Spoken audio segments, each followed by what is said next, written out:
Bueno, y estas declaraciones se dan también después de que China y Rusia hayan reaccionado al encuentro del G7 y por supuesto también a las declaraciones del presidente de Ucrania, Volodymyr Zelensky, quien señaló que la cita con Lula no se había realizado porque el presidente brasileño no había dado los pasos necesarios para que eso se materializara. Vamos a conversar de esto con el analista internacional de la Universidad del Rosario, Emilio Ordóñez. ¿Cómo está, Emilio? ¿Qué tal, Lucía? Buen día para todos. ¿Cómo andan? ¿Todo bien por allí? Muy bien, muchas gracias por contactarse con nosotros para hablar en general del G7, primero, de lo que ha resultado esta cumbre, y luego aterrizar en estas discrepancias que hay en respecto de las versiones entre Lula y Volodymyr Zelensky sobre la reunión fallida y a por qué se debe haber producido aquello. ¿Qué tiene que ver la relación con Lula, el reciente encuentro en China, por ejemplo? Todo esto puede estar involucrado, pero primero que todo, un resumen de lo que ha pasado el fin de semana con la cumbre del G7, de su parte. Bueno, básicamente el G7, el mayor logro del G7 es haber dado una imagen de unidad de los países que lo integran de cara a la guerra en Ucrania. Habida cuenta de que había versiones de que existía una desconfianza en torno a Zelensky, en particular a la contraofensiva ucraniana en territorio, justamente aquí en el este de este país, que todavía no se ha dado, y había voces que no estaban tan convencidas de la efectividad de dicha contraofensiva. Lo que ha hecho este G7 es galvanizar justamente el apoyo de estos países a Volodymyr Zelensky, en particular ofreciendo entrenamiento para pilotos de F-16, un mojón más, una barrera más que se va corriendo. Primero fueron los tanques que no se podían exportar a Ucrania, ahora sí se puede.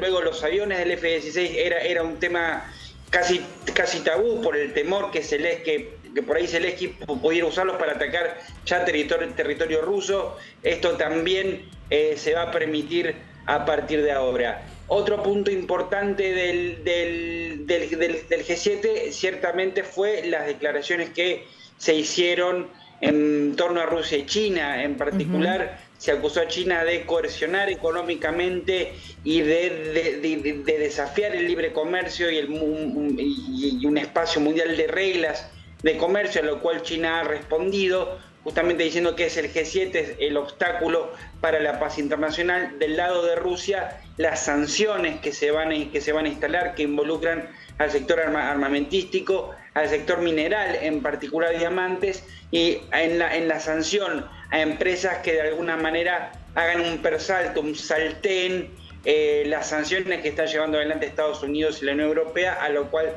también Rusia ha respondido que el mundo económico internacional es muy dinámico y lo que no se compra en un lugar se compra en otro, y que siempre habrá oportunidades. Estas tres cosas son las más importantes a destacar en un G7 que, repito, sirvió, y la visita de Zelensky y los gestos que se le prodigaron a Zelensky lo confirman, sirvió para reafirmar el apoyo del norte mundial a Ucrania. Claro, el norte mundial a Ucrania, pero también el apoyo a Estados Unidos de alguna manera, o en torno a Estados Unidos, en contra de China, porque las declaraciones contra China también hablan de una guerra que se expande, que se extiende. Hay quienes señalan que al parecer no hay intenciones, y después de esta cumbre se ha reafirmado, de efectivamente tratar de construir una paz entre Ucrania y Rusia por las interrelaciones que hay entre China y Estados Unidos también en este conflicto.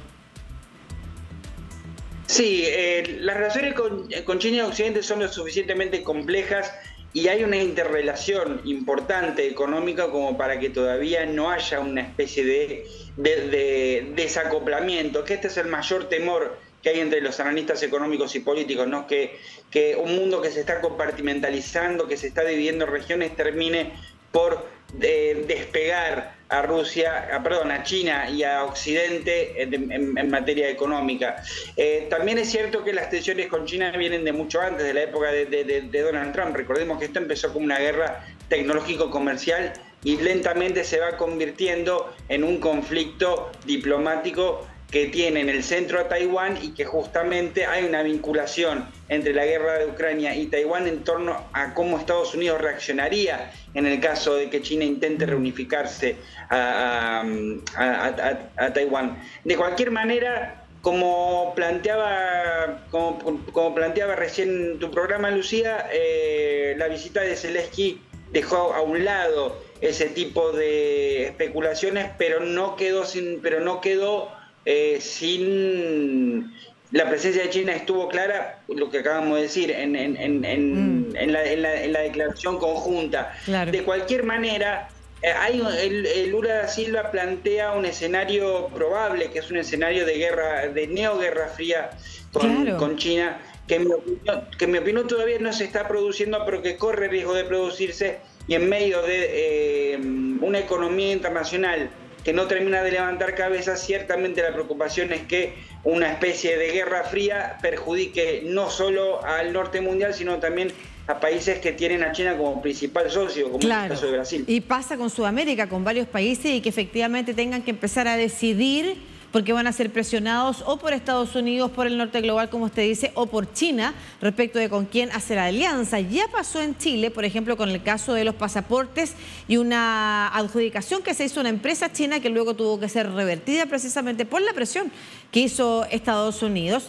Estoy viendo un artículo de la BBC también que dice: estamos condenados a esta nueva guerra fría que será larga y muy intensa por la interdependencia que hay entre China, Rusia, Estados Unidos y Europa, cuando en una entrevista a Mariano Aguirre relatan lo que escribe sobre su nueva Guerra Fría 2.0, claves para entender la nueva política internacional. Es algo que ya está dando vuelta, esta idea de la Guerra Fría, pero ahora quiero aterrizarlo a propósito de las declaraciones del presidente brasileño en ese contexto. ¿Puede haber hecho eso lo que entorpeció precisamente la apreciación que tiene Lula, lo que entorpeció finalmente y terminó no pudiendo concretar la cita entre él y Zelensky? A ver, la posición de Lula da Silva con respecto a la guerra parece ser bastante clara. Lula fue el único país de los BRICS que condenó, de hecho, la invasión de Rusia a Ucrania, pero también plantea un papel crítico de Occidente con respecto a la participación del mismo en la guerra. En un momento llegó a decir que tanto Occidente como que tanto Rusia y Ucrania eran corresponsables de la guerra, y que Occidente no estaba buscando la paz, sino estaba alimentando el flujo bélico, ¿no? Y esto ha generado algún tipo de resquemor en Occidente, a tal punto en Occidente, en Estados Unidos en particular. En gran medida porque Estados Unidos no ve con buenos ojos que nuestros países, nuestra región no se involucra activamente en contra de Rusia, claro, más allá de las posiciones hechas en la Asamblea General de Naciones Unidas. Recordemos, nuestros países no sancionaron a Rusia, sí condenaron la invasión, pero no acompañaron la política de sanciones de Occidente, y sobre todo, y las últimas presiones vienen por este lado, no ha ofrecido munición a Ucrania, no ha ofrecido armamento a Ucrania, que es la principal urgencia hoy por hoy del norte mundial hacia Ucrania. Y en este sentido es probable que Zelensky no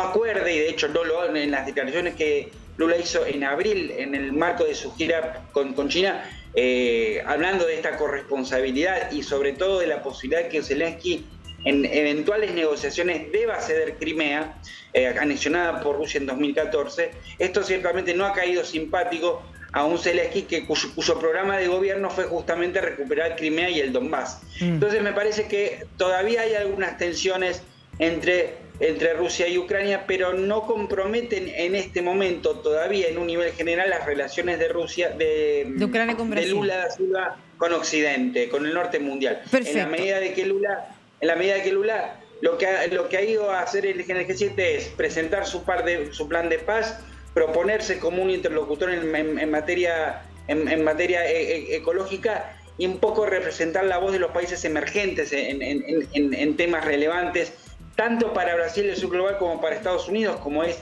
el tema ecológico. Pero ciertamente la guerra de Ucrania es un punto todavía a discutir en particular entre Washington y Brasil. Claro, o sea, lo que está sucediendo es que por mucho que uno condene la guerra, si tú no contribuyes abiertamente y directamente con, por ejemplo, armamentos al lado ucraniano, entonces para el norte global y especialmente para Estados Unidos, estás de parte prácticamente de Rusia y de China. O sea, de alguna forma así es como lo están entendiendo. La última pregunta que queda hacer entonces es cuánto puede resistir Brasil, cuánto puede perder Brasil, si finalmente cómo queda este viaje, queda con un sabor amargo, siendo el único representante de Sudamérica y siendo la puerta de entrada también para nuestro cono sur, entendiendo además que Brasil es una superpotencia, también nos advierte de qué podríamos hacer el resto de los países, por ejemplo, ante una presión de este tipo.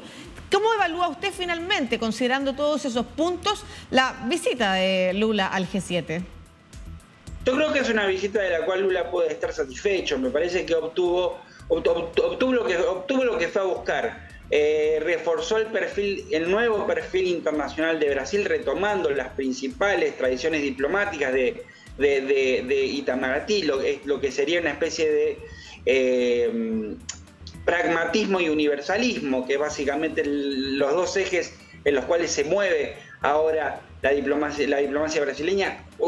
Tuvo un paréntesis con Bolsonaro esa estrategia y Lula la vuelve a retomar. En ese sentido hubo una retoma del alto perfil brasileño en materia diplomática. Se reunió con